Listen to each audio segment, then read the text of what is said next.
Compliance with the Open Public Meetings Act, the notice requirements have been satisfied. Meeting dates for the year are confirmed at the annual meeting, are posted on the public bulletin board in the lobby of the Municipal Center, and published in the record within the first 10 days of the new year.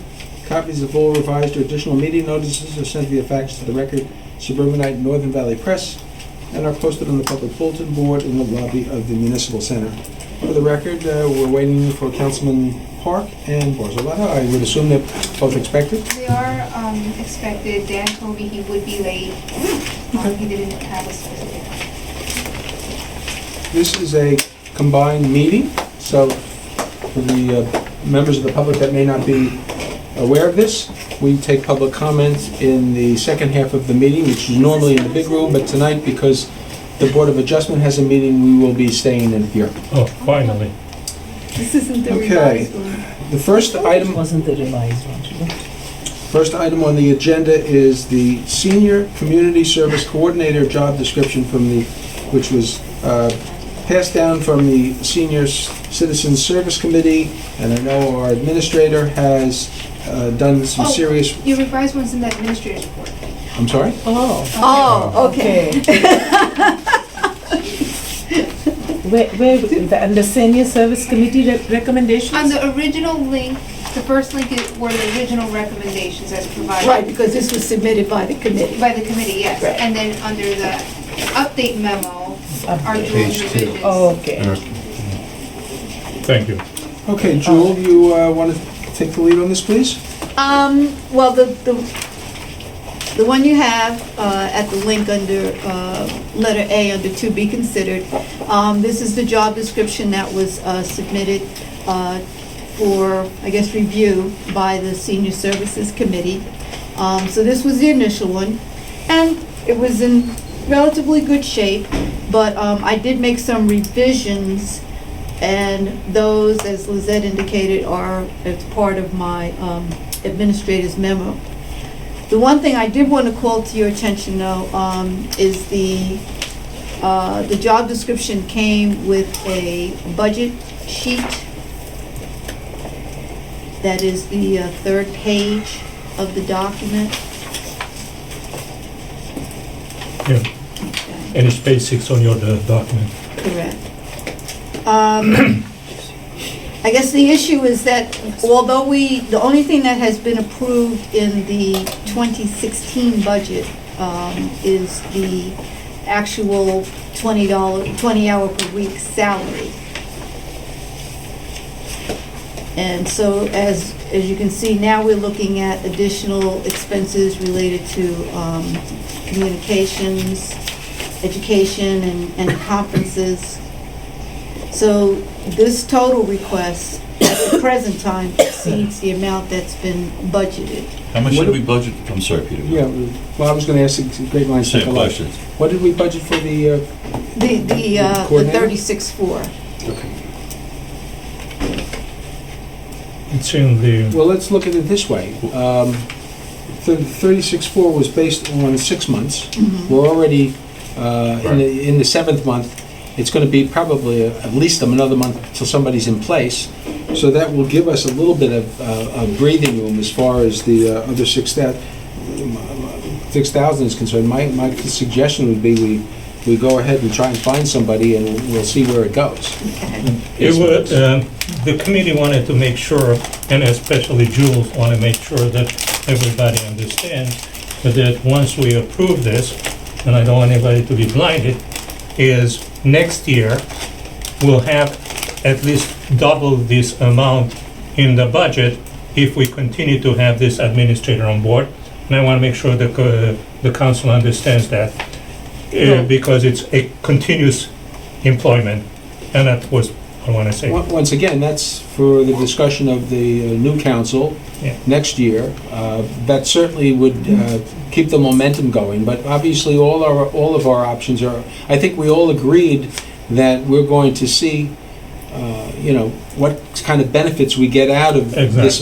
If the benefits are there, then I doubt that there'd be much reluctance to spending, I don't know if we're going to double the amount or what we would have to do to assure that this level of service continues to go up. So, Jewel, I brought it up. Yes, you did. Okay. And So I don't think anybody that's in the room can say they've been blindsided. Exactly. And we just felt, and we just wanted to make sure everybody understood that. We Yeah. talked about that this morning. I attended the Senior Services Committee meeting. And the other thing we talked about was giving the council an overview at next month's meeting of what we are looking at in terms of an overall initiative. So what you're projecting, Max, is basically a 100% increase in the salary line Exactly, here. exactly. And the whole idea is to come into and do this with open eyes. That's it. I'm very much in favor of it.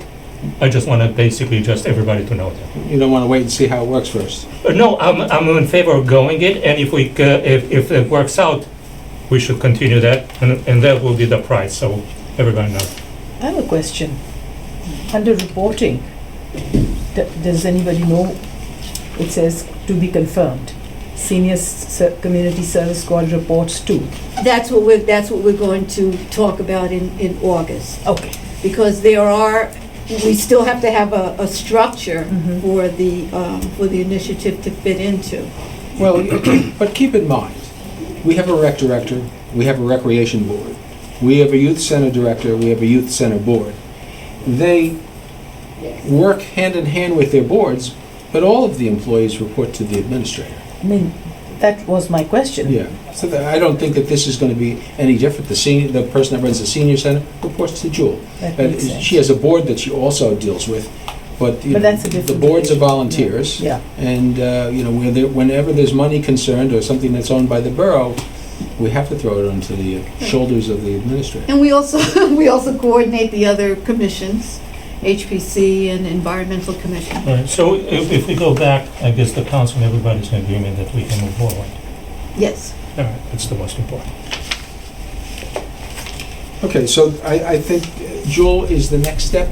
The next to- step to- would be to prepare an ad and a schedule for the solicitation process. So Okay. Go ahead. Ben. what's the target date, Jewel, of having someone on board?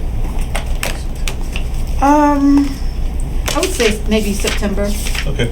I don't think it's after realistic. Labor Day. Yeah. But I think what, Jewel, would be nice is when you have the ad prepared and the timeline in your mind, to share it with Gloria, who can Yes. share it with the committee, so they know what's going on. Yeah, Gloria and I will be coordinating very closely.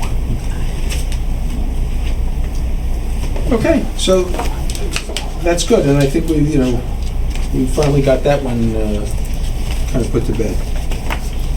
The next item is the downtown parking, and I'm going to ask if we could delay this for another month. I really haven't had the opportunity to spend as much time on the report that I would like, and you know, there's no real time pressures here.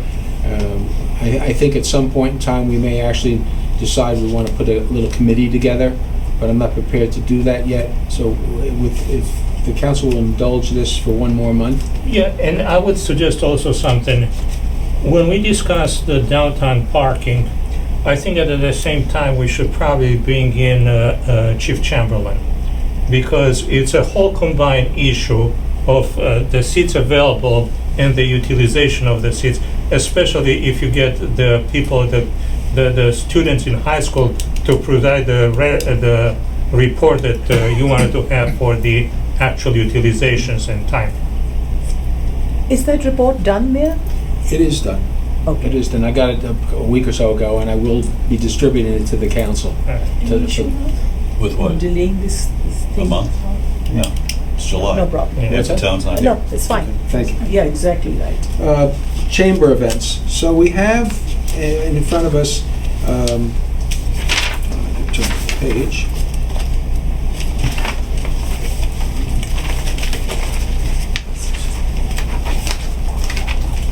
There you go. And that's from you. No, but Okay. that's regarding the chamber events. Two items of interest today are the proposed street fair, which would take place, I guess, around roughly the third weekend in October, which is normally roughly the time that they normally have a fall street fair. And the second item is a new initiative called Dancing in the Park, which would take place on a Wednesday night in Hyla Park. Any thoughts and comments Mark is gonna be representing. You want me to dance? Sure. That's right. Sure. Listen, I'm Now, sorry. remember seeing some complaint about the street fair from one of the businesses. Are we going to make sure that, you know, Well, I'm not, I wasn't there, so I'm not sure how we had some severe very- it was. very vocal complaints from a couple of the business owners. I know that Christine is the president of the chamber, and she's worked extremely hard to try and deal with all of the complaints.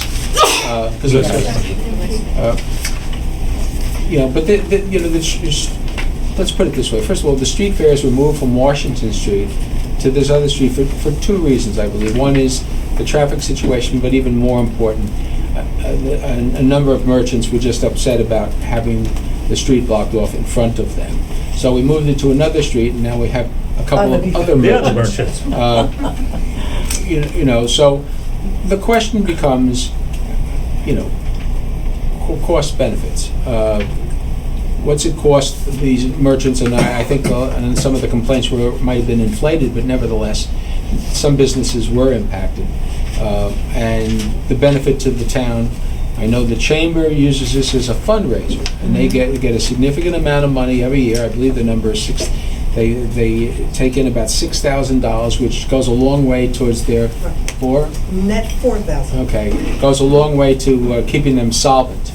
So the question in their mind is, if no street fair, how do they make up that difference? They're not looking to raise the dues, because that would discourage businesses from joining. But the question in our lap is, do we want to allow the street fair at this location, and if not, do we want to put it somewhere else? Well, Christine has, I believe, indicated, if you look at the end of section 1, there's a list of 5 items. And those are actions that the chamber president, I guess, based on review with her board, these are things that they have proposed. They would like to remain in the new location, but they feel that by taking these 5 actions that they can possibly mitigate some of the problems. And we're asking only for this one next time as a test, because there were many things going on besides the street fair the first time we ran it in the new location. And Peter, there were benefits. We still have people who are begging us to move the street fair back to Washington for their benefits. I know a couple of people that would go along with that very quickly.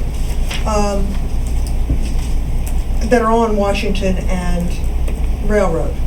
So we have a third of our members don't want it outside their business, a third of our members want it outside of their business, and a third of them want it just somewhere downtown where they can display their home businesses. So, but the long and the short of it is, you could make a case for whatever. It's up to the 7 of us to decide what we want to do. It falls on our shoulders. I think all of you are familiar with the street fairs. I think many of you were witness to the people that complained because they were rather vociferous about it. It really falls on our lap. Mark, what do you think? I mean, I think the street fairs should continue, without question. I do question the location, and you and I have talked about that a little bit, whether or not we'd be better off on River Edge Road, where we have the community night in the fall of every year, as no businesses would be affected. But like you said, with the statistics, 1/3 of the businesses want them in front of their businesses, so it's a balancing act. Well, we did discuss doing it on River Edge with the police, and they were not supportive of that because they actually have to go through a lot of activities and a lot of approvals and a lot of coordination to make that closure. One community night. And they only do it once a year for community. It's a night. county road, right? Yeah. Yeah. It is a county road, so let's give this a whirl. What is the chamber's position? I'm sorry? What is the Third, chamber's third, and position? third. You wanna keep We it? held meetings with everybody in the chamber, with a mailed invitation saying this is what we're going to discuss. We came up with the location where we held it this last time. So your Actually, we position- came up with a location 2 blocks to the south, The police moved it there as a better location, and it proved to be much better for traffic than we had originally envisioned. So in terms of the police view of the town, that's the place that they gave us as the best place for traffic. We had a mini meeting that did not have a mailer going out to everyone. We did have the two businesses that were upset by the location tell us that they were upset. We came up with mitigations that we think, and we're not certain that they will address their concerns. They may not. We feel it to be a test, another test. And it's 2 days. Well, I would tell you this. It's a test. I'm not supportive of the location on Highwood Avenue. I don't think it's fair to a number of the merchants. One place in particular, the Max's Restaurant, he was very, very upset. That's the letter. And to be honest with you, I thought, well, Saturdays and Sundays, I don't see him doing much other than a dinner tray. And I thought, well, if the street fair closed down at 5, that shouldn't be too much of a problem. But it was well after 7 o'clock before he had true access, and That was his fault, just so we know. But that's my opinion. I don't think that's the right place for it. I'm not going to tell you where. If we can't do it in front of the municipal complex, then that leaves Washington Street, and I'm not sure that Washington Street is any better. Why could we do it in front of the circle out here on Tenafly Road?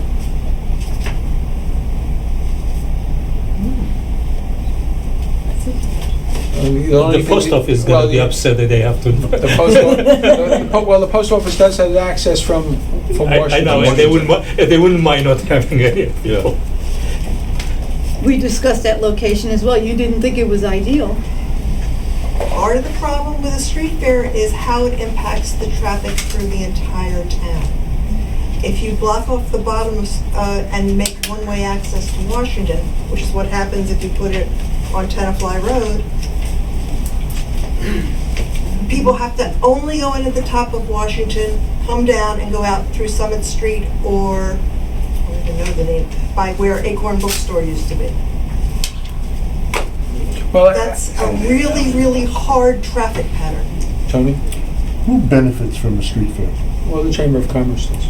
And a third of the Well, no, businesses. okay. When you say the Chamber of Commerce, you're talking, I'm talking about the organization itself uses it The organization itself. as a fundraiser.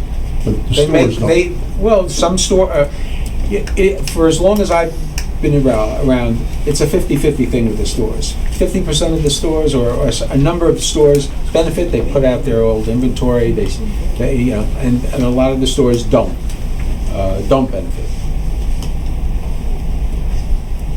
I would think that the best way is to find out if a third of the store benefit and 2/3 of the store don't benefit.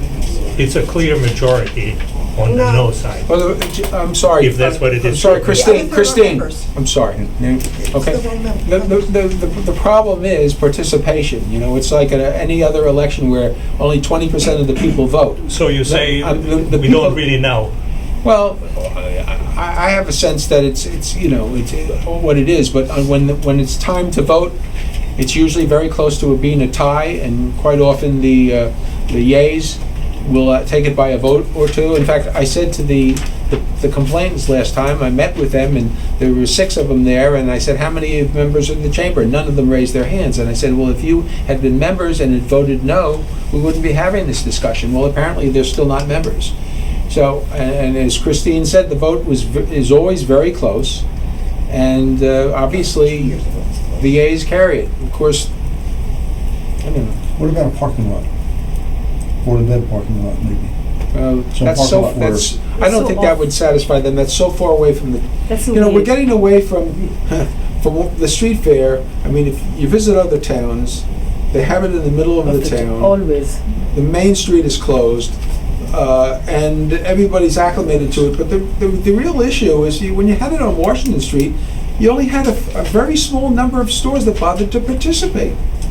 I don't understand why we do it with such a small number of stores. What we're getting in here is outside vendors. Yeah. Okay? To be honest with you, there's not a whole lot of stores left, so, Well, you're not Washington Street, you're more empty than you do full.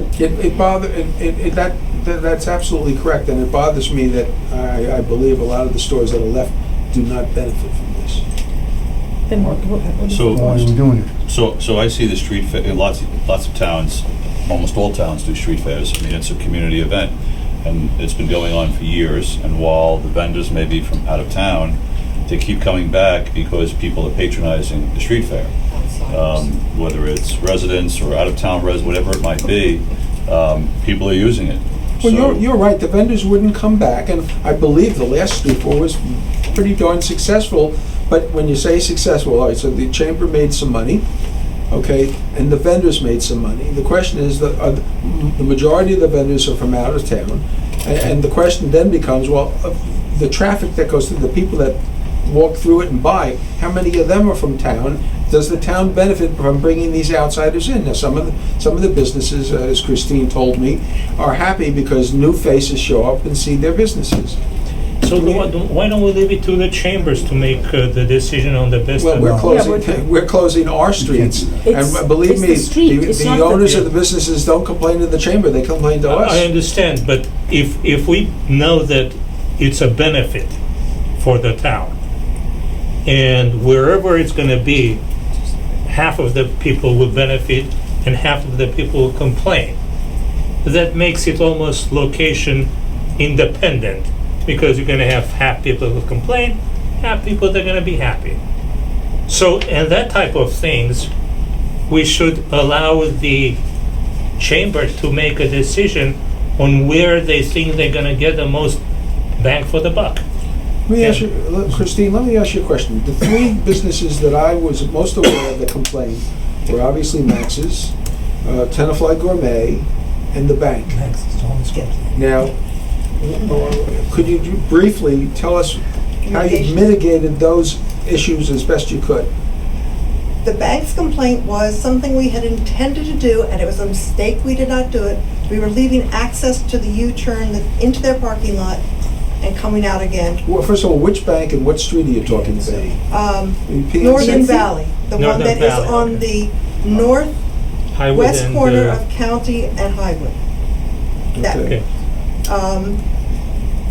There has been some confusion in the bank about passing on the message that the street fair was there.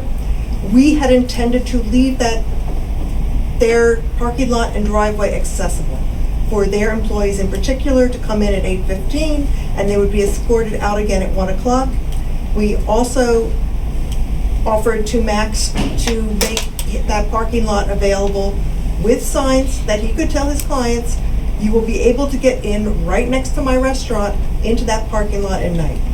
That's not good. So how about if we put, only have half the street, the eastbound part of Highwood closed off, the westbound, so somebody coming down County Road could make a right onto Highwood and go as far as the driveway to Max's and the driveway into the bank.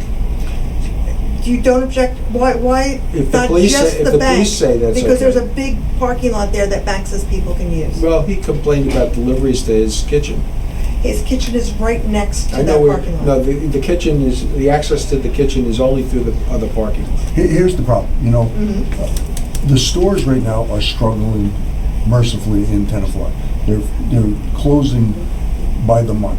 The last thing we want to do is piss off any other store owners by having a street fair that, to me, and Christine, I give you 100% credit for trying, but really it's not something that I would want to go to because I don't find it enjoyable. It used to be very good, where a lot of great vendors, a lot of good stuff. Now it's like, I feel like I'm in Patterson, okay?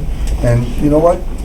I'm sorry, but I don't see a benefit to it, and I certainly don't want to have a street, I don't want to have a store upset because we ran a street fair and it affected their business. Because I will tell you, Max he lost a lot of money that day. Now, whether you say it's right or wrong, or he did or he didn't, the bottom line is he did, and that's not the way we should be doing business, I'm sorry. That's not the whole concept of a street fair, at least I would think so. Paul, did you have any hand up? No, I mean, I was willing to try to give it one more shot in the same place if putting these actions in place, but What did you do for Tenafly Gourmet?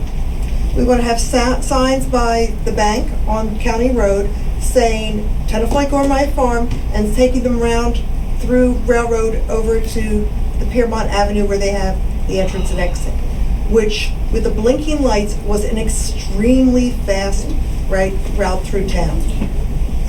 One of the issues with the street fair this year was it was at one of the weekends where the schools were out. It was a spring break or something. So the town was relatively dead the whole week. But a number of the businesses that complained took advantage of that fact by saying how much their business was down. They didn't know that the business was down all week. They just mentioned that weekend. But Tenafly was very quiet. This year, it won't be like that. You're not in the middle of any vacations, right? Exactly. Yes, but the That's part Vietnamese of the restaurant test. also was very upset and also lost money. I'm Well, sorry, who? The That's right. Vietnamese restaurant, Yeah. because he called me personally at the No, house. he read me the riot act as well. Absolutely. The father, not the The son. father. The son went was on TV that he liked it. very, very upset. Mark? So, Brett, I support continuing the street fairs. The challenge seems to be that if you put it here, this business complains. If you put it there, that business complains. So I come back again to my comment about why don't we put it on Tenafly Road in front of the circle where there's no businesses. The post office has 2 access points, one from Washington Avenue, And they never complain. and they never complain. And we try it there.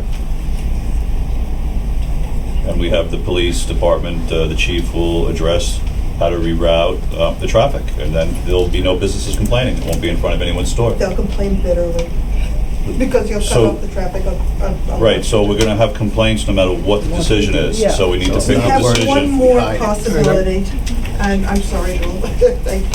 What's the other possibility? your backyard. Yeah, I like the Tenafly and The other possibility is Park. if you want to destroy Highland Park. Or maybe not destroy might be a bad word. No, you can't do I a don't think you street want to. No, fair you can't in do a Highland street Park. park in Hyla Park. That's But she's discussed talking this, about Christine. doing it on Piermont Road. No, in the I park. believe. Well, And the Piermont park. Road and the park. No. She's not the got park. lines in the park. Absolutely not No. the park.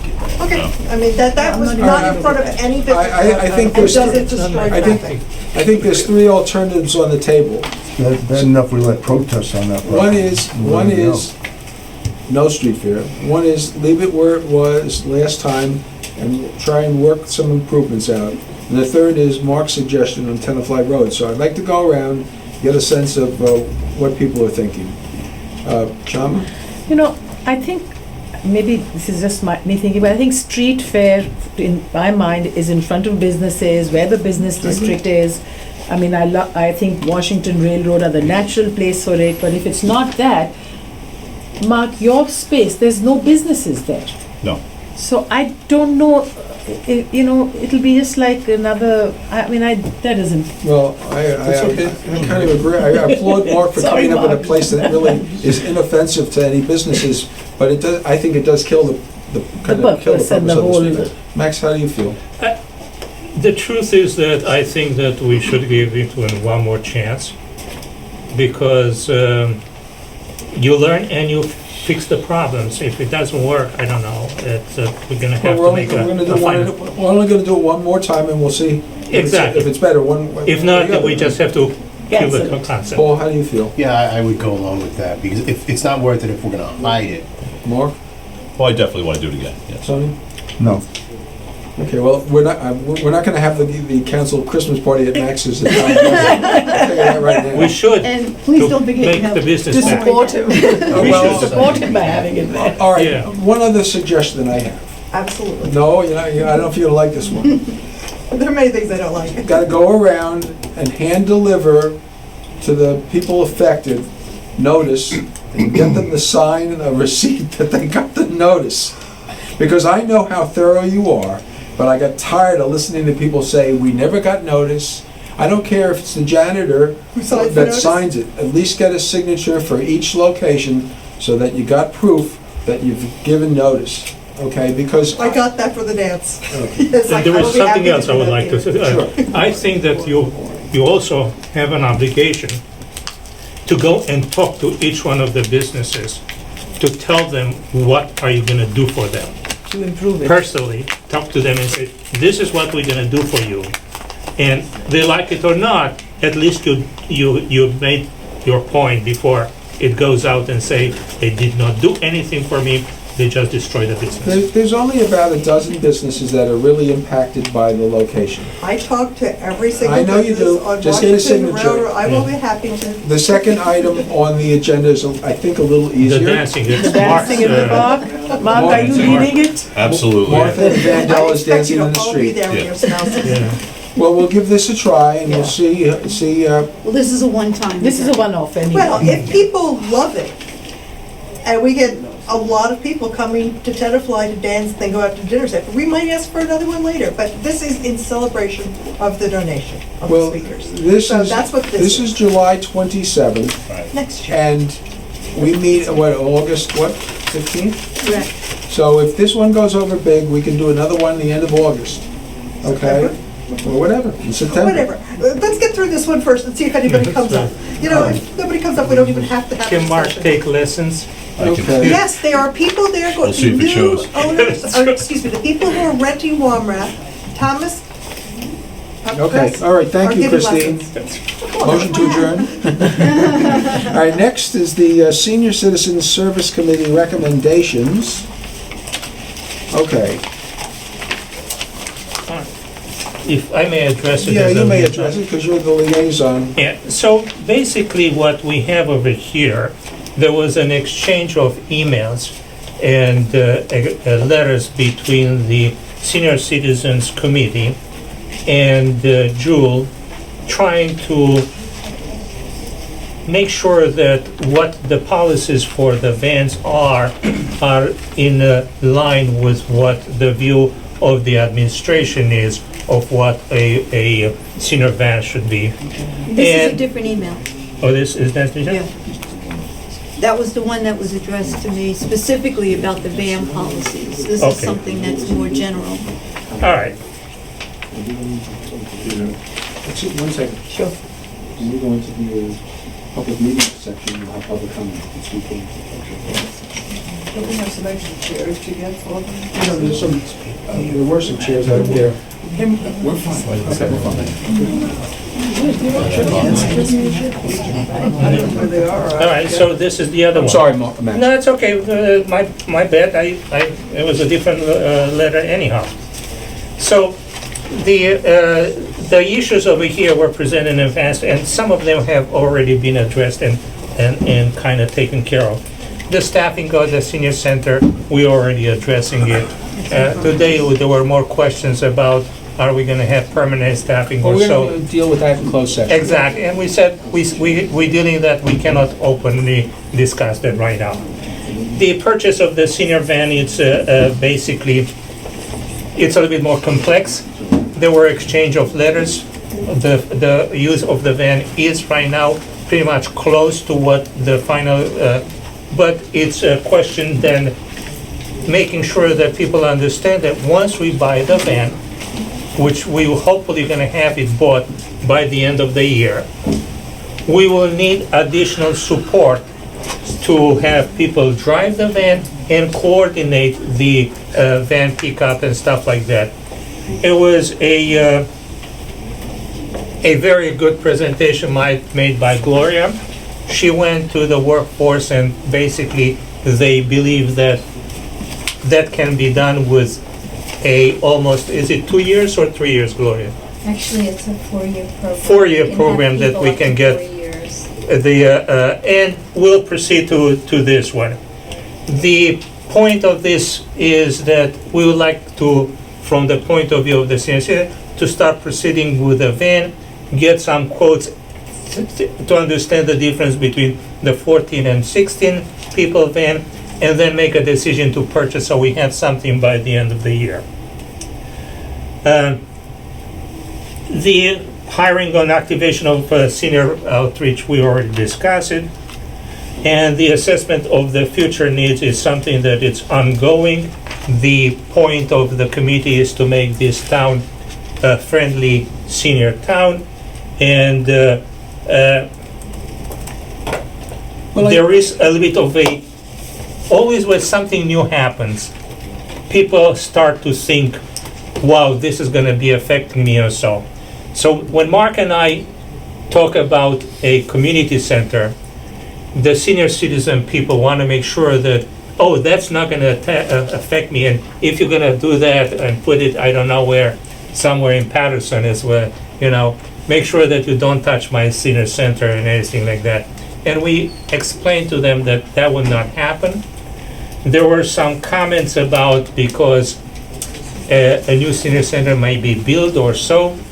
At this moment in time, there are no additional information that I could relate to the senior citizen committee about the possible changes to the senior center. That's correct. We have not even started to think about what we're going to do with the senior center or the community center. So any talk of that sort of stuff right now is very premature. Okay. I look at the fact that if we can get somebody in place by September 1st as a senior services coordinator, one of the tasks I'd like to see come out of that over the last 3 months of the year or 4 months of the year is an evaluation done by her as to what we can project for the following year. She'll get a sense from talking to the seniors and dealing with them where we can go. So if we have the right person, I think the committee will have a good handle on what we want to do the following year. There is something else that was discussed, and we're going to try to bring it to the Board of Trustees, is that last year in the meeting, we have asked basically a needs assessment. Because of the situation with the sickness and we never got this needs assessment. But we will have to make sure that we will get this needs assessment before any decision is made on the senior center. Just keep in mind that your committee, even before it was formed, took upon themselves to remove themselves from the senior That's center. right. We now have a liaison with the senior center and the Board of Trustees. So although the two committees have to work together, Exactly. your task, your focus should be not on the senior center, but on services outside the senior center, and leave the senior center to the Board of Trustees of the senior center. It's intertwined, and Well, it is to a certain degree. I am very much trying to make sure that they understand that they're two separate things, but at the same time, both of them are worried about the same thing. Question. I'm glad you're working on that. Did anything come from the workforce web, Uh, that grant? Why don't we let Gloria really say? We haven't gotten the grant yet, but we're, as I reported this morning at the meeting, we are in the process of getting the information, which I will pass on to Jules so that we can review it. But the workforce provides people at 20 hours a week, and it's they do the payroll, they do the vetting, but we do the interviewing for the positions. So it's hopeful, we're hoping that we will get a person that would be a scheduler, but it wouldn't be that title. It would be sort of, Jewel, I think we said like a administrative assistant or something. Something in because that it's vein, really right. a workforce is a training program. Right. But when they come into the program, they can be here up to 4 years. Does the grant entail certain things they have to do? They have to do? Yes. Well, they're going to have to meet our expectations, but I think that Jewel and I will be in a position to speak more on it once we get. So it's a little, there's a little leeway in the grant. We're getting the application, and it is a very viable program for us. Will that one person through the grant cover the needs you're looking for, or will it be just an additional body? It will, that person, and Jewel, I think, might want to say something too about, we said that person would be the scheduler, but they would also be available to do other things because they have 20 hours a week. And it, like I say, it's supposedly a training program. So they would come in and they would start getting things set up and Right. and learning as Right. well. And hopefully, he's looking into drivers for the van, and the only driver they have right now through the workforce is doing work in the Meadowlands. So they were going to find out more about what they're doing in the Meadowlands so that we could possibly work something out. But it's, it's something that hopefully we'll be able to take advantage of and help the people involved Right. and help the community. Okay. Joel, you want to hit your update, please? Sure. We go to the link. One of the first items is the local aid shutdown, which I'm sure you've heard about. It's been interesting the way the information is flowing in because it's not coming in a logical fashion. The first thing that we did receive was a copy of the governor's executive order and the list of all projects, both state and both DOT and NJ Transit. And of course, our little project is on the state list. Then we received a letter directly referencing our Jefferson Avenue project, telling us how to shut it down. Fortunately, our project had not begun yet, so we don't have to address that. Then today we received another letter, a grant award for Section 3, which was the fiscal year. So they are saying that they expect the shutdown to be temporary. They just don't know when they plan to restart it and reactivate it. But as I said, we're fortunate that unlike a lot of our surrounding communities, we don't have to deal with the problem of a project that is in progress or under contract. Just flat. So we'll just put this one on hold until we hear more. I want to just question, the grant award is for the following year? That was just coincidental. We have- Okay. That they're still That's sending not the out. Jefferson Avenue. Right, they're still Okay, sending out okay. award letters Oh, that is a different, oh. during the shutdown. There's a difference between getting an award and getting the check. Yeah, of course. We've got the We all awards. know that. The check is in the The check is in mail. the mail. But it's just fun, it's just ironic that they've approved a grant for next year when they shut us down But this- with this year's grants already. And pretty soon, we're going to be applying for the following year. But if everything falls into place, then we'll have Jefferson Avenue done, Incomplete in you know, its with entirety. state money, Right. was a matching grant, right? Correct. Yeah, 50% Yeah. state money. it's a little bit more than that. The next item is regarding the New Jersey Transit Section 5310 local grant program. At the last time that we reviewed this, we were awaiting confirmation that the borough is eligible to apply, and we are. And that comes through Tom Murphy, who is the designated person, the lead agency within the county. So as I indicated, the whole process now is online. So I'll just be going in and getting our application started. Let's say we apply and we get awarded. What's the 2-year timeline? I mean, what are we looking at? I mean, what do we do with it? Well, it takes approximately 2 years. Essentially, the way I see it is, since we already have funds allocated to buy the bus, we're more likely to, I believe, at this point, to apply for operating as opposed to equipment. And so, obviously, maintenance. we're, Right, right. well, that would be included. Yeah. So essentially, Oh, awesome. the borough is already committed to doing the startup. Right. And then hopefully, a couple of years into the program, we will be able to get an infusion of funds. Yeah, we're needing most. Okay, so that's where we are with the program, so we will be submitting an application for that. We did discuss the senior services job description, and thank you, Lizette, for reminding me. We had so many pieces of paper flying around. But the revised job description is what's attached to my memorandum, and I'll review it again with Gloria as well. I gave you an overview of the types of changes I made, primarily just to smooth out and tweak it, essentially. As I indicated and as I told the committee, one of the things I wanted to do was to make it less broad. It came across as somewhat community-wide. And I just wanted to make sure that it was focused on the senior transportation goal. And that's it.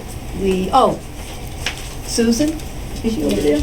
Susan is our official QPA now. She passed the Congratulations. exam. Congratulations. Thank you. So she'll be getting her certification shortly. And then, as you know, we have a whole series of summer concerts, Tuesday nights in Hyla Park, Thursday nights at Davis Johnson. If it ever stops raining on Thursday. Poor Thursday. Tuesday, tomorrow night, we have a Billy Joel group that argumentatively the best concert. I mean, they are just phenomenal. So if you like Okay. Billy Joel, 7 o'clock. And then, of course, as always, you have the monthly engineering status report and the building report to refer to. Thank you. Under correspondence, we have a letter from a resident who lives south of the Presbyterian Church. Present. Oh, welcome. Thank you. This is not the first complaint we've had about Magnolia. We did have one, I don't know, 6 months or a year ago. The police did an analysis of it and, basically did not suggest any changes to what's going on there. And on your screens, you probably have a similar note from this time where there was actually a report from patrol. They did a specific report talking about on a Sunday This past weekend. And so at this particular point in time, it does not appear that the police favor making any changes to the parking there. I mean, I understand. I drive down there on Sundays, and when the church is in session, and sometimes other events, sometimes even Mount Carmel's parking stretches up to Magnolia. It can be the parking can be very tight up there.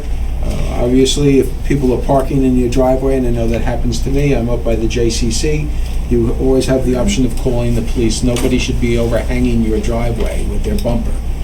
That's against the law. Max, you had your hand up? Yeah, I brought this issue up because Mr. Bellinson has brought this up for me also. And I see the report from Chief Chamberlain over here. I also drove this Sunday over there. It is when the two sides of the streets are completely parked and you make the small curve, it really is blind. You don't know if any other cars coming on the other one. And while there is still room for two cars, it is a dangerous situation. And what I would very much like to see the chief is understand the feeling of the people over there. And we should not wait for the accident to happen before we take the action and say, oh, now it's too late. Yeah, I think that there is something to be done over there, because at least around that corner we should create some spaces to facilitate the view around the corner for the traffic incoming and outgoing over there. And that should not be a major thing. Well, we can ask the chief to look at that curve again. Yeah. But, once again, our position has normally been to go with whatever our experts. Whatever. So, Jewel, maybe you'll just ask him to just reevaluate that curve section and ask him if he feels by eliminating parking on one side of that curve, would it be beneficial or whatever. And then if there's a history of accidents up there. I'm sorry? History of accidents up there, if anything. Fender benders, whatever. Yeah, he can probably get that. Yeah, he should be able to tell us. And the other issue that Mr. Bellinson has brought up is that there is a very large parking lot. And before people are parking on the street, they should make sure that that parking lot is fully, and that street should be like an overflow rather than the main parking, and then the lot is not parked. Yeah, I think most people would prefer to park in the parking lot because it's such a much shorter walk. Well, it's a question of coming in and out, and you can see the parking lot, it's not full. Okay. Yeah. What's wrong with the parking lot then? that really, anybody have any And questions? it's blocked coming out. Anybody have any questions about the resolutions which we're going to be part yes. of the consent agenda this evening? Yeah. Which one? One of the, specifically is demolition and restoration of the building located at 5 South What letter? K. Okay. We discussed that, and the council wanted to make sure that when we get this type of program, we want to understand the different steps are going to be clearly defined. We did that. We had the borough engineer here twice defining that to Okay. I believe everybody's It's not in the- satisfaction, except maybe yours, if you're asking him to come back again. No, nobody asked him to come in. We want to make sure that when we get the bids will basically show how much is going to be for the asbestos removal and how much will be for the remedy of that. In his letter, it's not defined clearly, and that's why I want to make sure that when we get out, and then the council would like to see some of those quotes to understand if we want to Max, release. Don't Please. say the speak council, for please. yourself. Thank you. Speak for me. Don't put words in the council's mouth, because I've been here for every meeting and I haven't heard the council say that. Oh, Well, I thought, I mean, to your point of when we see the bids, they'll have to line them out in some sort of detail for each step, right? I don't know, we voiced our concerns to the borough engineer. Right. We know, once again, we normally leave it to the borough engineer to deal with it. Right, no, I think, right, I completely agree with that. I think, though, Julie, you might want to make a comment to the borough engineer to remind him that he You'd had like a agreed. breakdown? Right, he was just going to give us 2 or 3 basic breakdowns, that's all. yeah. No intense detail, just a basic breakdown. Like we all want to stuff. Right, like he always Yes, does. I think Right. we were all taken back by the fact that it's a little more expensive, or a lot more expensive than we thought, but I thought that he basically explained why it is. First of all, it's public and not private. Second of all, we have asbestos in there, which creates all sorts of issues, and as a private entity, a public entity, we really can't cut corners. And the area is going to be repaved, Right. and which is also included in the cost. Okay, is that Can I it? just ask a question about the road paving, Which one? R16 268? L. L, I'm sorry. What? I thought we were doing Piermont Road. We talked about Piermont Road, but we're submitting Piermont Road for our DOT project this year. We're hoping to get a grant for Right, Piermont for Road. Piermont Road. Oh, and while we're on the roads, Dean, Walnut, the one next to Walnut, those are all micropaved? Or are those Dean actual? was micropaved. Micropave, Walnut Okay, micropave. okay. You did good Anything this else, time. folks? Okay, then unless there's anything else, I'll entertain a motion to close the work session. So moved. Second? All in Second. favor? Aye. Aye. Okay. Now, Lisette, do I need to read that public statement again for the Yes. public meeting? In compliance with the Open Public Meetings Act, the notice requirements have been satisfied. Meeting dates for the year are confirmed at the annual meeting, are posted on the public bulletin board in the lobby of the Municipal Center and published in the record within the first 10 days of the new year. Copies of all revised or additional meeting notices are sent via fax to the record, Suburbanite, and Northern Valley Press, and are posted on the public bulletin board in the lobby of the Municipal Center. We're going to do a salute to the flag. Do we have a flag in here? Yeah. There we do. Salute to the flag. I pledge allegiance to the flag of the United States of America and to the republic for which it stands, one nation, under God, indivisible, with liberty and justice for all. Roll call, please. Councilmember Barzalato? Here. Councilmember Bash? Here. Councilmember Hayter? Here. Councilmember Park? Here. Councilmember Stefanowitz? Here. Councilmember Zina? Here. Mayor Russell? Here. Revisions to the agenda? We have none. I'll entertain a motion to approve the following sets of minutes. June 14th, the work session, the closed session. June 21st, the regular meeting and the closed session. June 28th, the closed session, the work session, the regular meeting, and the closed session. Motion, please? So moved. A second? Second. All in favor? Aye. Once again, we're going to thank the clerk's office for such a timely filing of the minutes. It's greatly appreciated. Okay, folks, we now have a public comment section, and you may speak about anything you'd like, whether or not it's on the agenda. First, I want to apologize once again to those people who came expecting to hear a discussion on the community center that was in the suburbanite, but I don't know how it got there. I know I spoke in great length with the writer, and at no point did I tell her that that was going to happen. In fact, when she asked me, I said I didn't believe it was on the agenda. So if you came down here for that, you may speak during the public comment section, but there is no real discussion on that tonight. So what I will do is I'm going to start right here with Joanna, and I'm going to go around once, and when I'm looking at you, if you want to speak, just raise your hand. You want to speak? Well, I had two things. One Wait, was... first of all, state your name for the record. Johanna Gabriel, She's new. 14 Road. I was going to speak to that issue because of the confusion in the newspaper. I'm looking at it again, and did she speak with Councilman Zinna? She spoke with me. Did she get the idea from you? Did she get the idea from me that there was going to be a whole meeting about it tonight? No, that there would be in the committee meetings. So in almost every single council meeting during during committee reports, I respond, I comment on what's going on with our ad hoc committee, which I will also do tonight. So did she and I speak about that? Absolutely. Did I tell her that there was going to be some public meeting this evening of great length? No. Well, it seems always to be confusing. The second point I wanted to make is with the street fairs. And I think it's true, and Christine can correct me, that wherever that street fair is, whenever that street fair is, the chamber always gets its money first.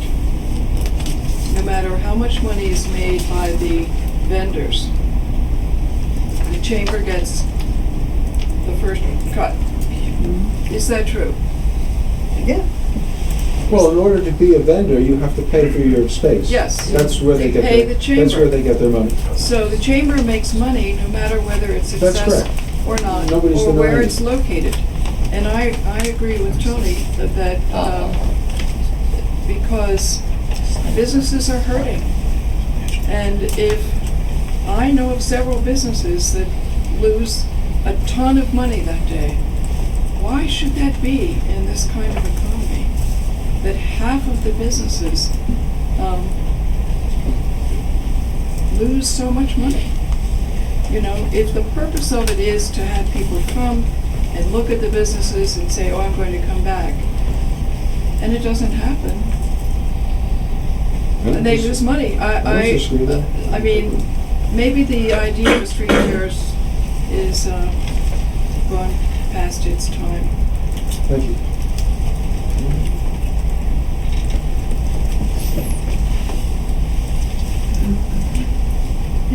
Gentlemen? Your turn.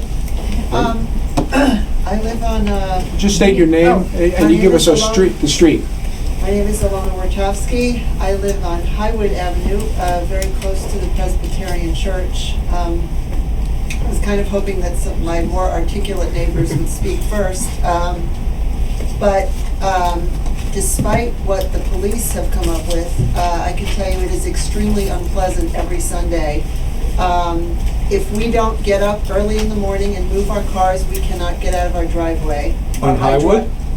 Well, my house is on the corner of Highwood and Magnolia, and my driveway is on Magnolia. I always just thought this was what happens when you live next to a church, and, you know, too bad. Until I received the note from my neighbors, and I called over to the church and was absolutely horrified to learn that they own the parking lot down on County Road that is leased to Honda. And so every Sunday, my kids can't go, they can't walk to the school. It is unbearable. People park on your driveway. I've been to the church at least 10 times since we've moved in, asking them to please move their cars. But the level of congestion is such that even when people are parked on the other side of the street and next to my driveway, we can't get out. We've missed parties, we've missed children's classes, we've missed all sorts of social events. And I understand that the church is, from what I understood from my conversation with the very nice gentleman I spoke to, the church is leasing to a church, this congregation that comes in the afternoon. On top of it, they're leasing to Honda. So my question is, why can't they end the lease with Honda? All of these congregants can park County Road and go up the steps, and anyone who is unable to manage the steps can park in the church parking lot. The congregation that uses the church in the morning is very small, and it's not disruptive. It is, and I'm sure some of my other neighbors will attest this, it is unbearable. And it really seems very unfair that the church is earning income from two places and we're paying for it. Thank you.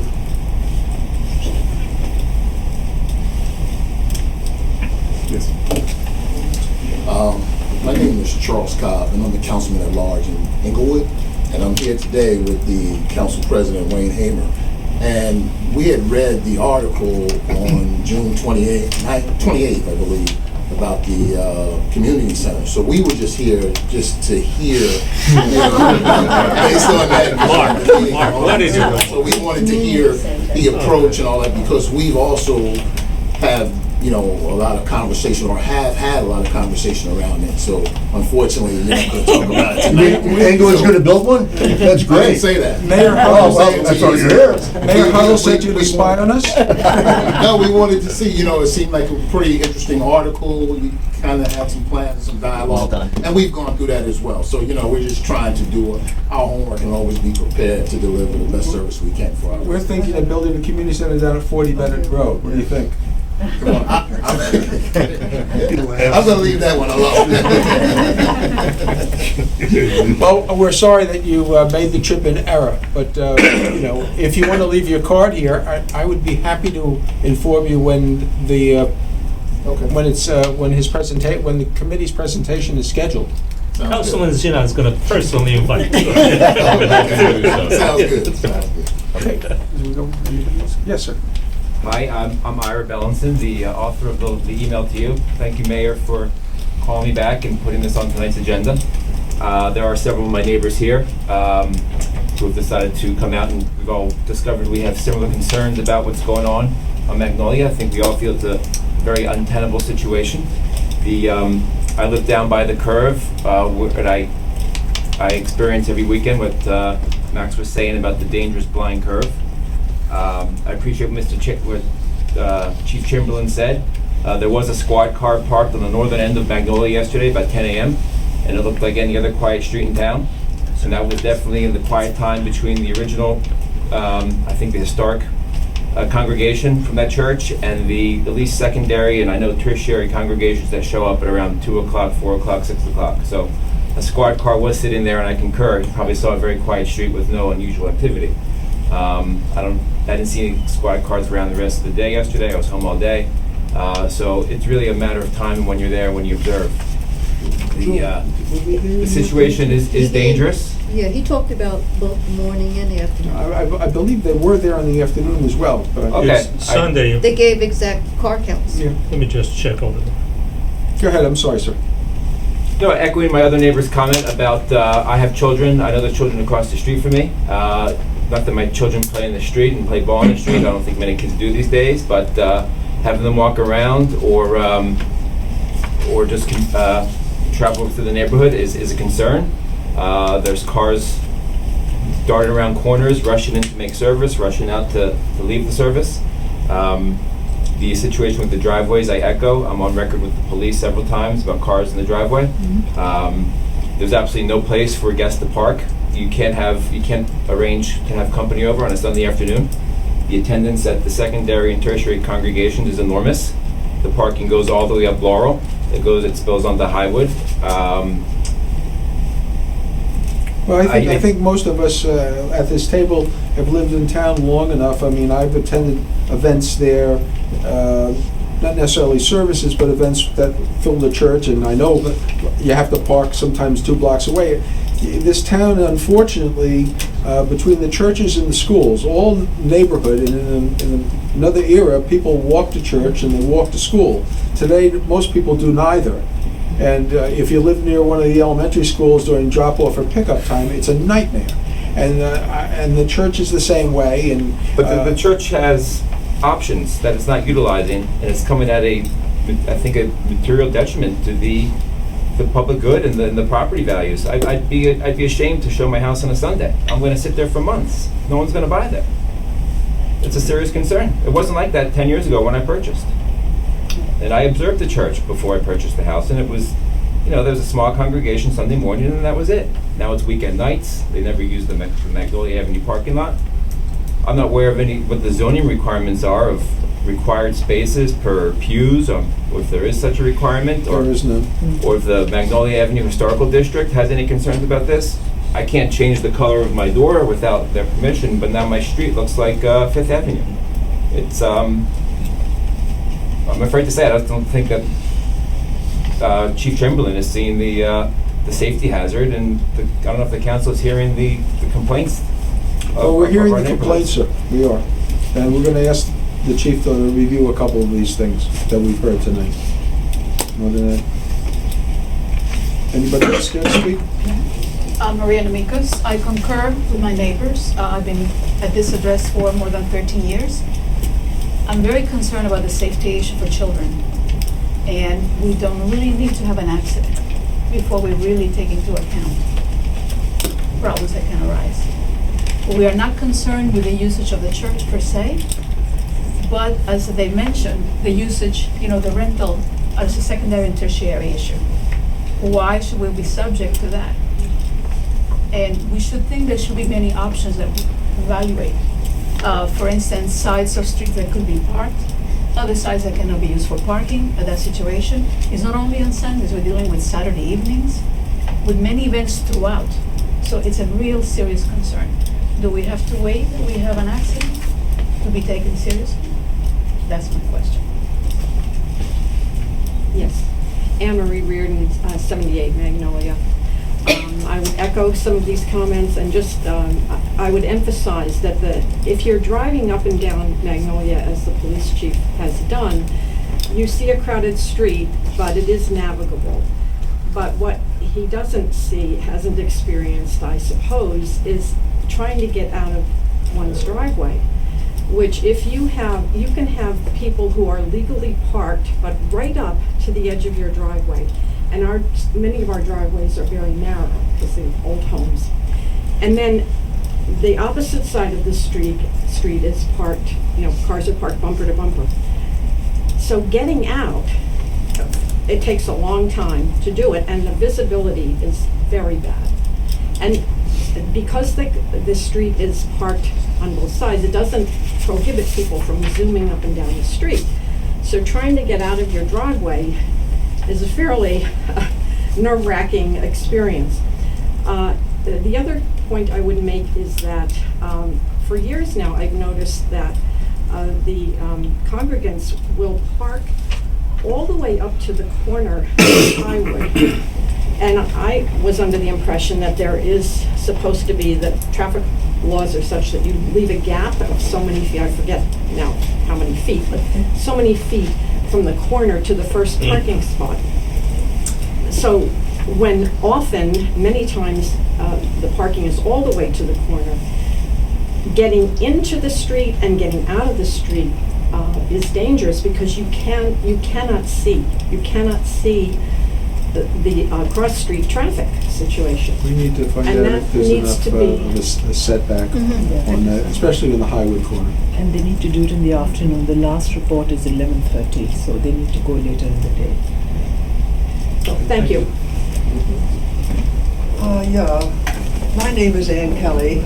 I've lived in the town 57 years, and I've been a Presbyterian for 57 years. We've never had a problem that has come to the appointment of the Board of Trustees, or are you talking about Magnolia Avenue, Yes. as a Presbyterian? Yeah. Because I'm deaf in my left ear, so I'm not getting everything everybody is saying. But they will be very responsive, and I know we rent out to Koreans at times and other churches, but generally speaking, once upon a time, when we had congregations of 150 to 200, we are down to about 50 at this point, maybe 60. So I can't imagine that there are more problems happening now than there was way back when. But we have a board of trustees who are very responsive, and anything that I could do, I'm totally oblivious to this problem. Well, I think you need to carry this conversation back to the Board of Trustees. I know when I got Mr. Ellison's This is terrible. letter, I'm very sorry to hear I this. spoke to Eileen Linder, who's the Presbyterian the preacher there, and made her aware of the concerns.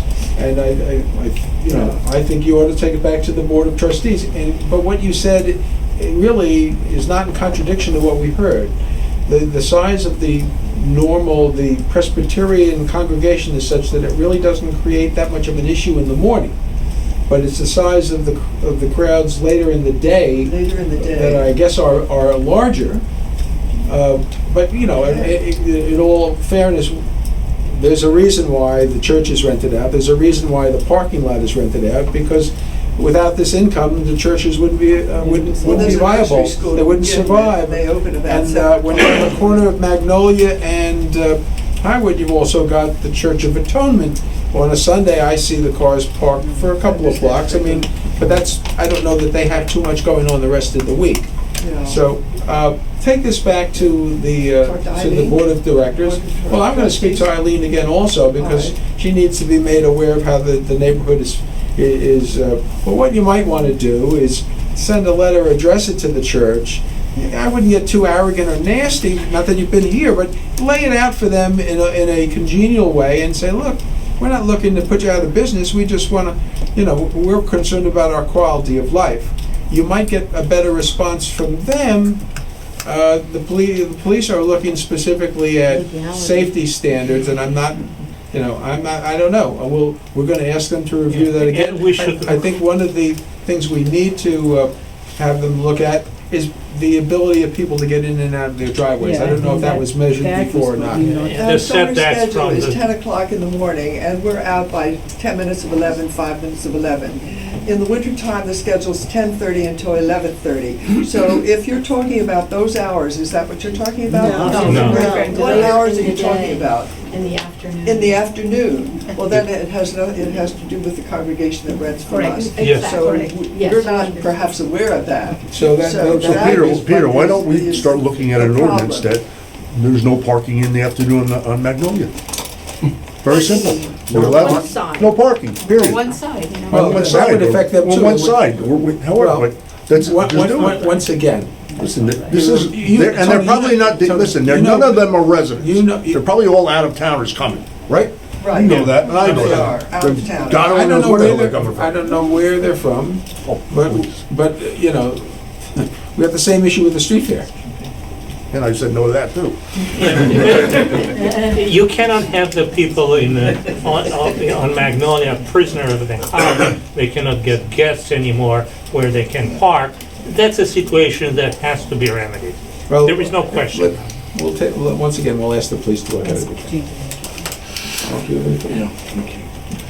Mark Feldman, 133 Lowood Drive. This is a totally different subject, but one that I've raised a few months ago, namely the referendum on the open space tax. That it seems there's no dissent in the council about this, and certainly nobody objects to the idea of having a referendum, putting it before the people of Tenafly as to whether they want to tax themselves for this purpose. But as I mentioned a few months ago, I think there needs to be a rationale that the public can evaluate when trying to decide whether we continue something that we've done for the last 10 years or we change it. And a few months ago, I requested that there be some clarity on the part of the council as to why, when we have had this fund in place and not spent any of the $3.2 million raised under that fund for acquisition of new open space, rather we used 800 or 900,000 to turf and athletic field on existing borough-owned space or Board of Education-owned space, how do you then go to the public and say, we want to raise another $2 or $3 million on the possibility that we might find some more open space to acquire, when in fact there is no plan in place for a list, for example, like the HPC has, of houses that they want to designate historical. There is no list of properties that has been identified that we might possibly want to acquire for the purpose of open space preservation. There are, however, a lot of projects that have been identified in the general rubric of recreation, and this is where the community center issue comes in. It's one of them, where it would be nice in some people's minds, I think, to have money set aside so that, in advance, so that all you needed to do was say, okay, it qualifies under the terms of the trust, so we can dip into that and spend it for any number of purposes, including a new gym at the swimming pool property, a new senior center, a new nature center even.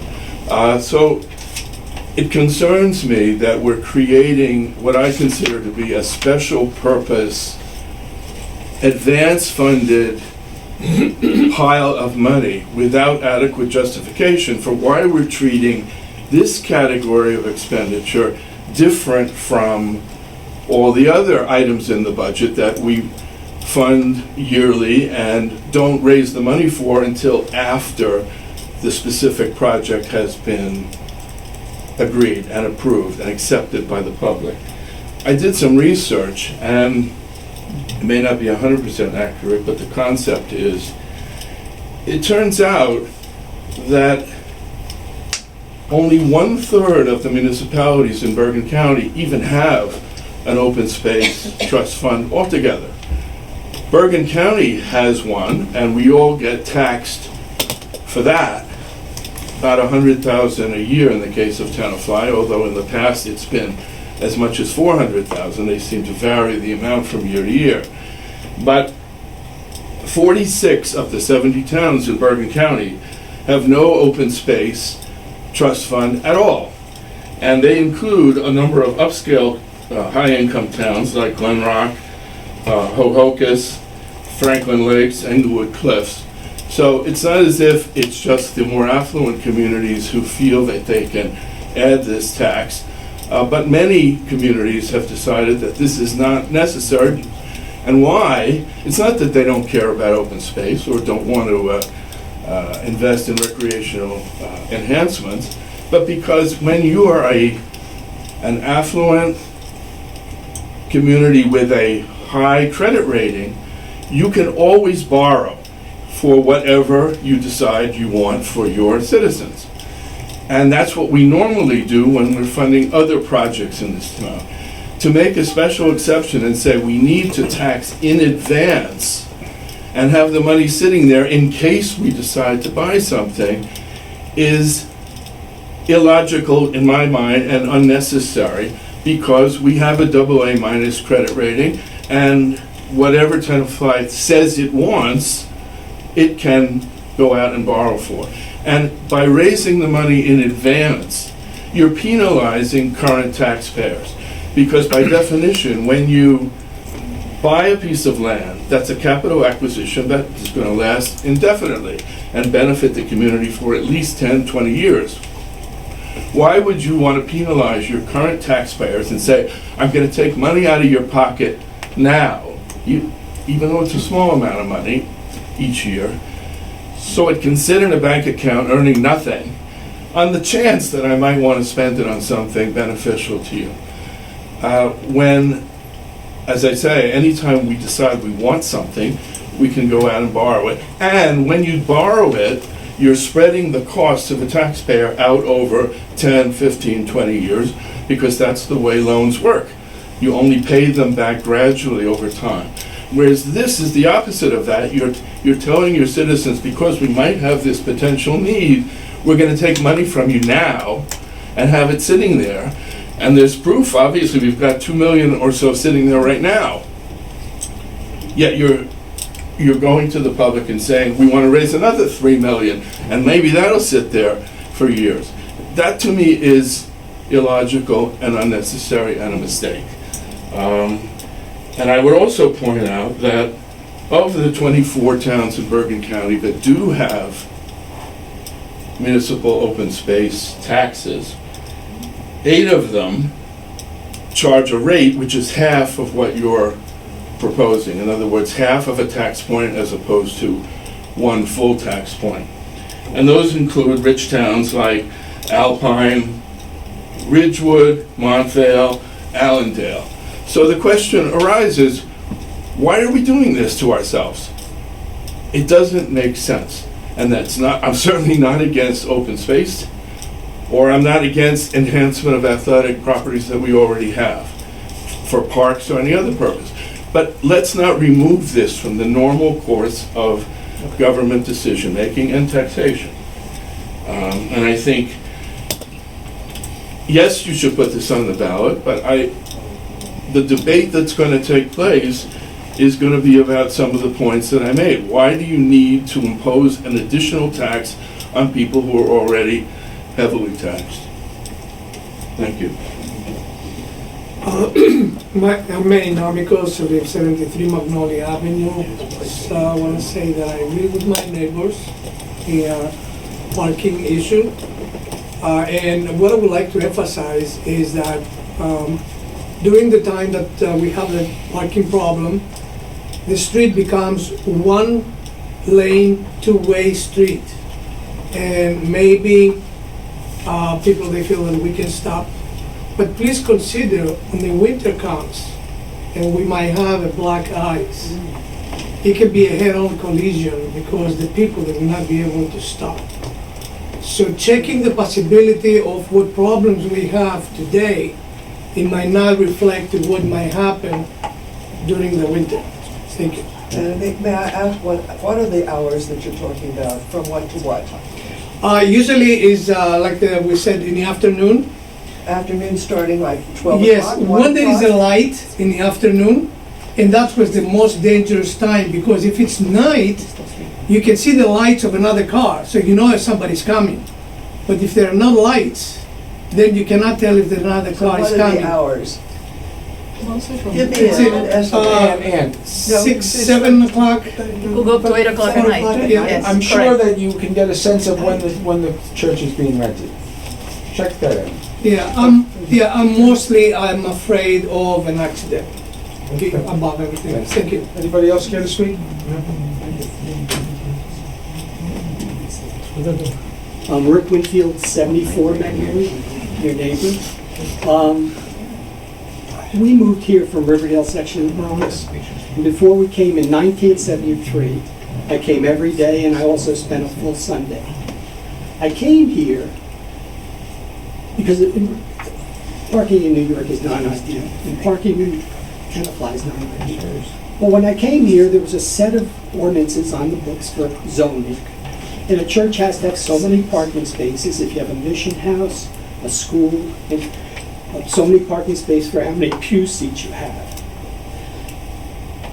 You're deficient in that regard, and that's fine. That was historical.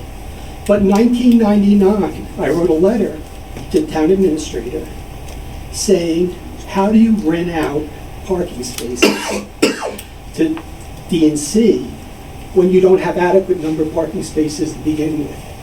And that's a fundamental question. And the second issue is, you really should visit during the day on Sunday. You have no idea how hard it is to get out. But the other thing is, my best story is, I live in a house that was built before people had cars. So we're shuffling our cars. And I go to the end of the street, like Anne-Marie says, and I park to shuffle a car. I get a ticket. A month later, some guy's 3 feet in my driveway.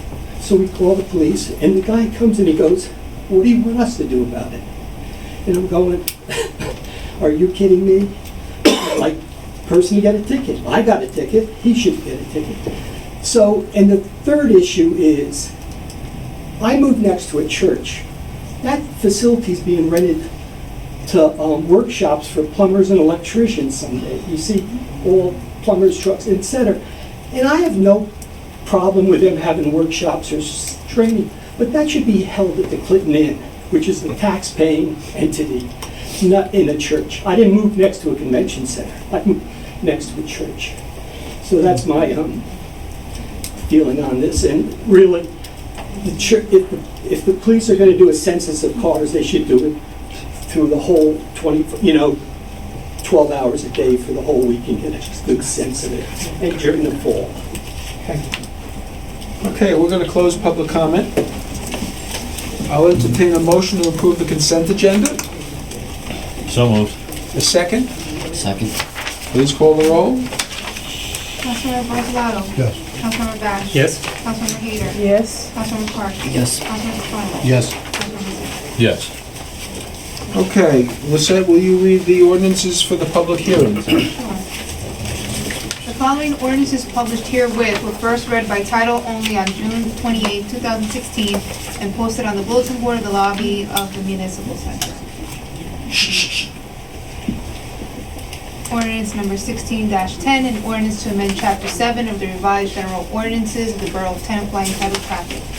Ordinance number 16-11, an ordinance appropriating up to $100,000 from the Municipal Open Space Recreation and Historic Preservation Trust Fund of the Borough of Tenafly. Ordinance number 16-12, an ordinance authorizing the recordation of an amendment to sanitary sewer easement in Lot 2 and Block 192-C. Public comment on any of these three particular ordinances? Okay, close the public comment section. Mark, you Sure. want to make the motion? Was that all three at once, right? Yes.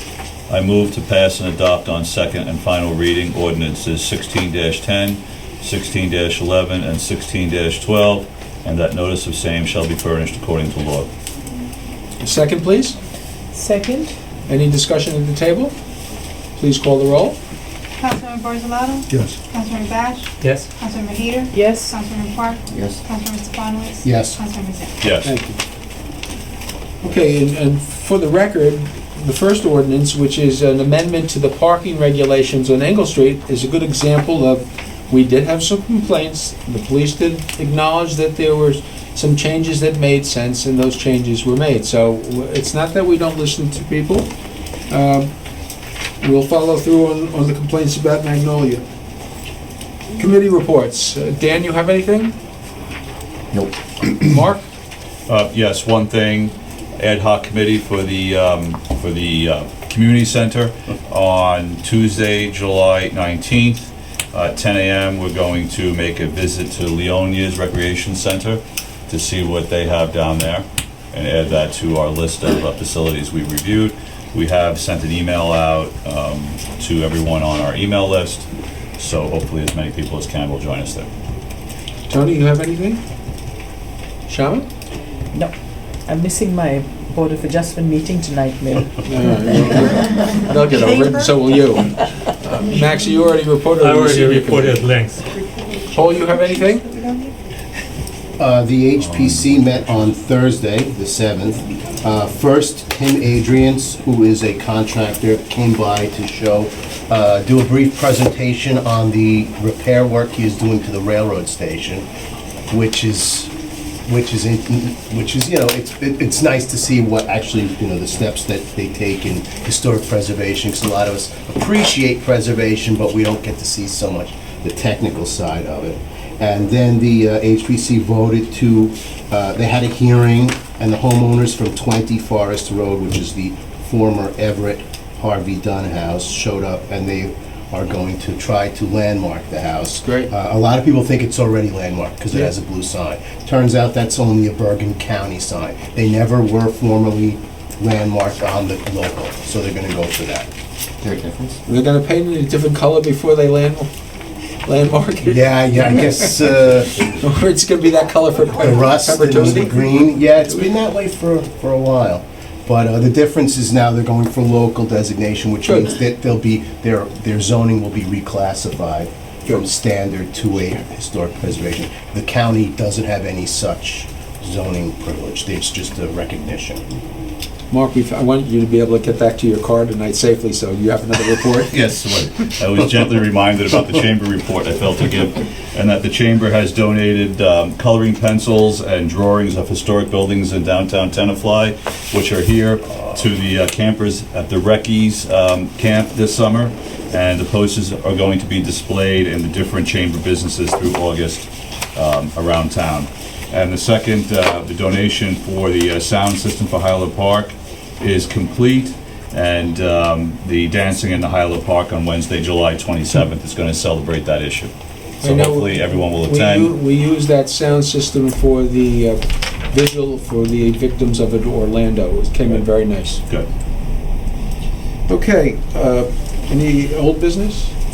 Under new business, we have an introduction to the ordinance. Paul, you want to do that? Sure. I move to introduce and pass on first reading ordinance 1613 and set the hearing for August 15th, 2016 at 7:30 or as soon thereafter in the council chambers of the Tenafly Municipal Center. Second, please. Second. Lisette?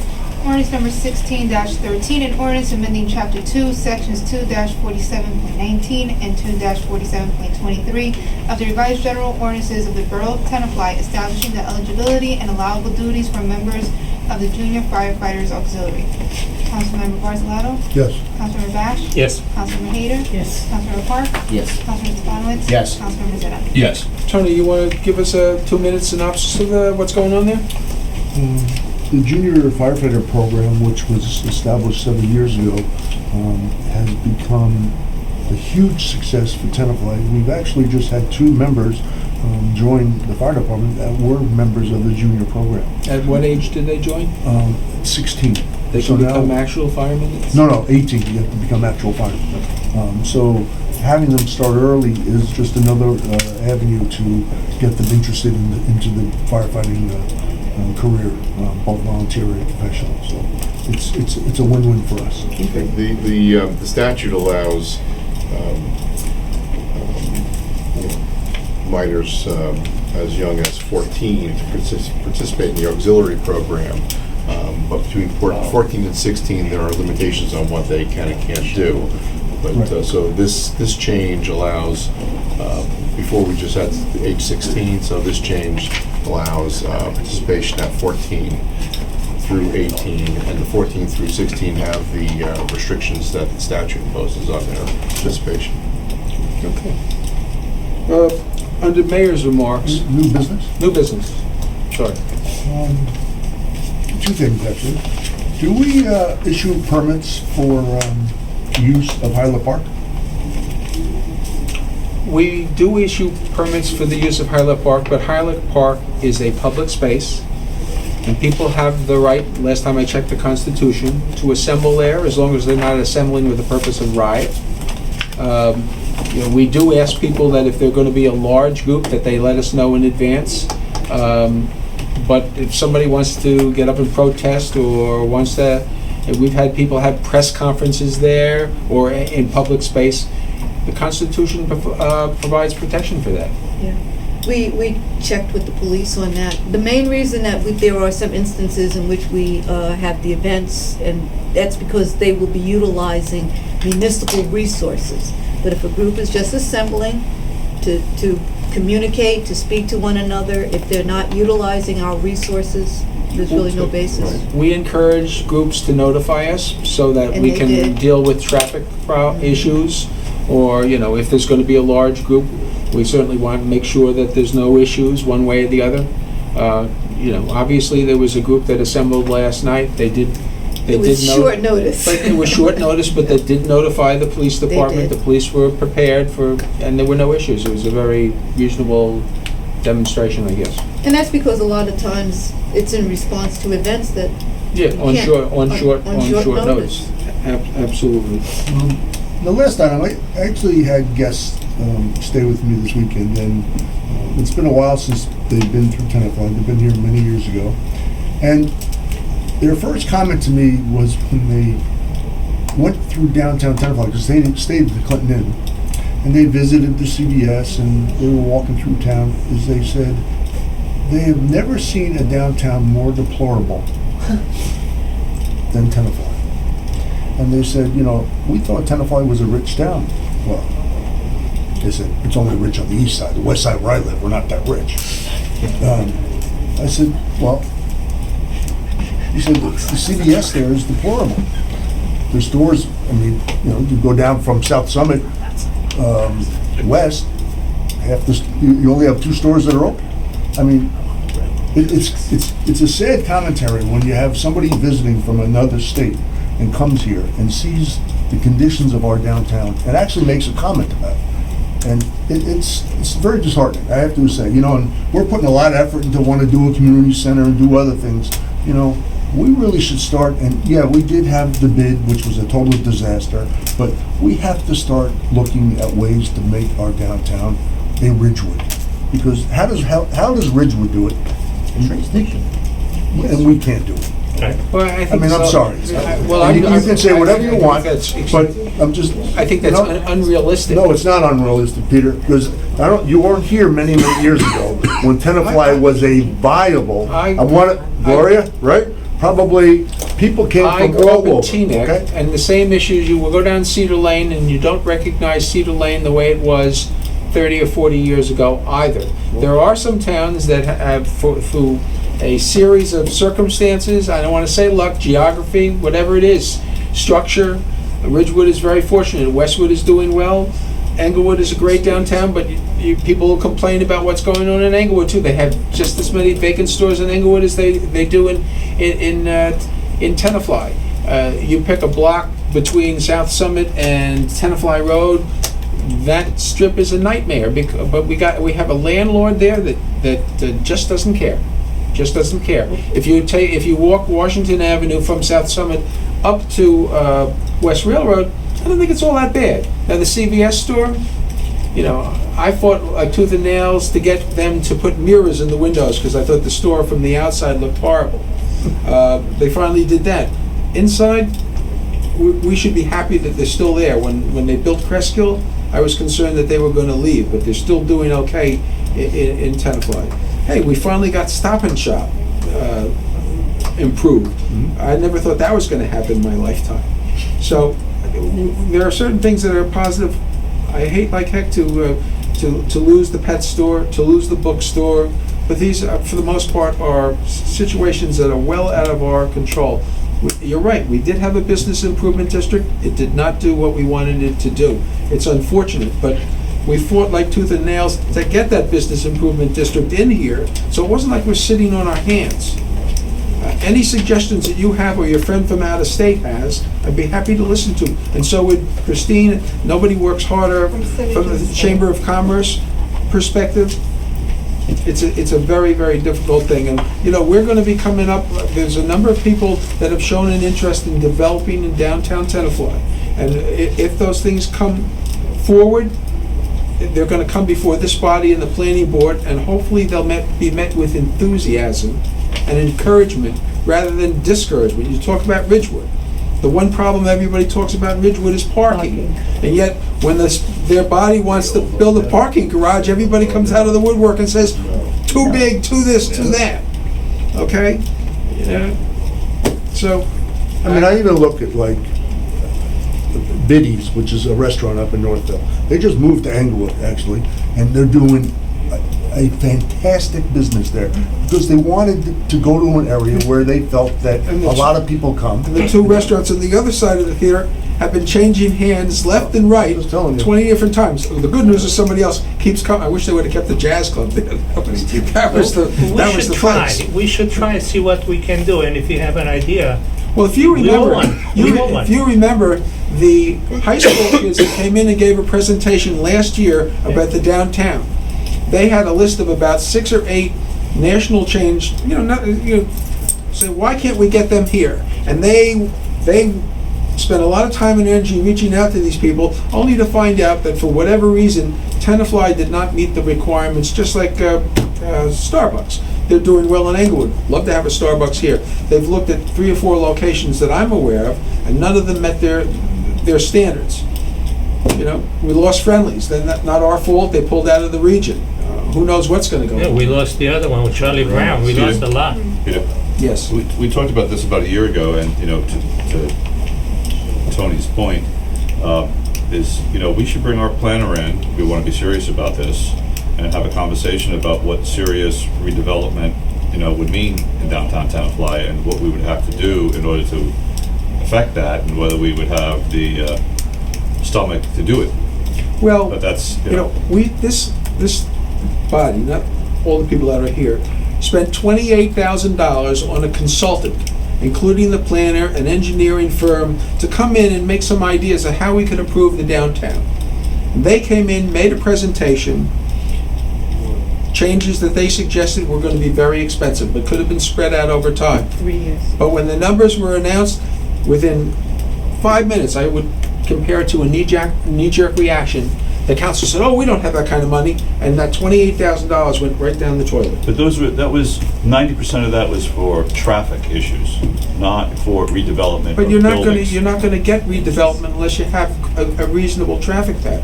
That traffic and parking are the two complaints that every business owner, every resident talks about. And in order to change that, it costs money.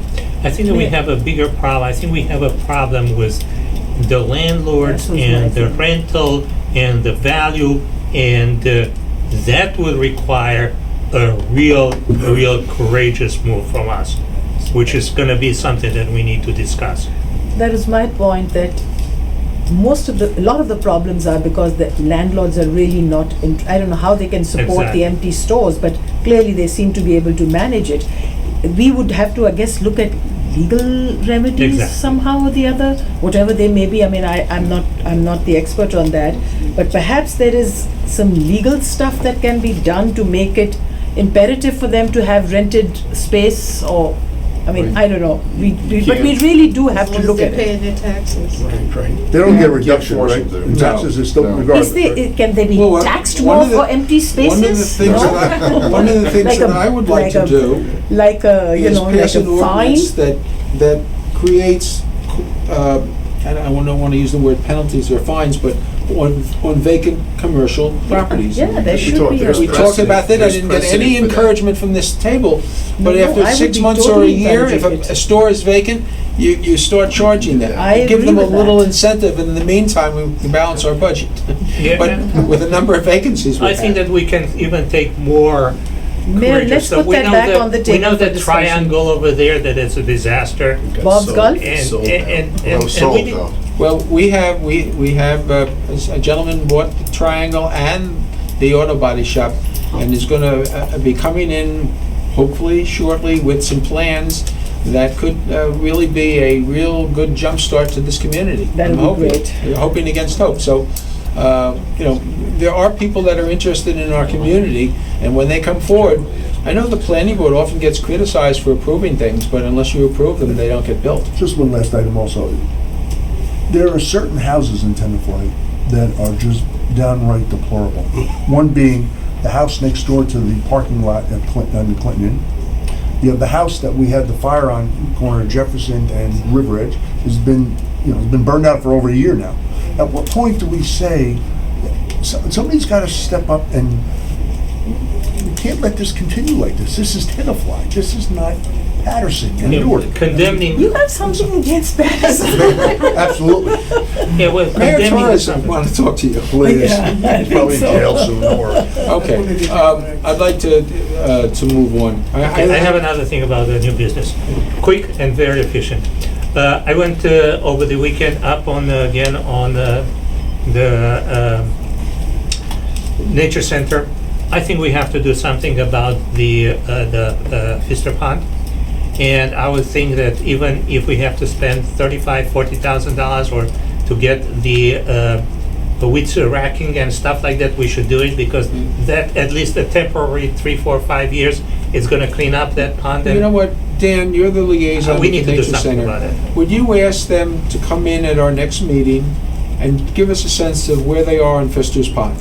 Okay, now I know I asked that question several weeks ago, and I got a copy of an email that you sent regarding Bergen County, but the county moves awfully slow, and I'm not sure how high a priority they're giving to Pfister's Pond, but at least let them inform the council as to where they are in it, please. Yeah, and if it's a small amount of money, we can contribute, because that's what we have the open fund, but basically to support this one. After you speak to whoever you're going to speak to, let Lisette know if they're coming in so we can put it on the agenda. Yeah, okay, that was, So Joel, can you have the building inspector look at those two houses and report back? Yes.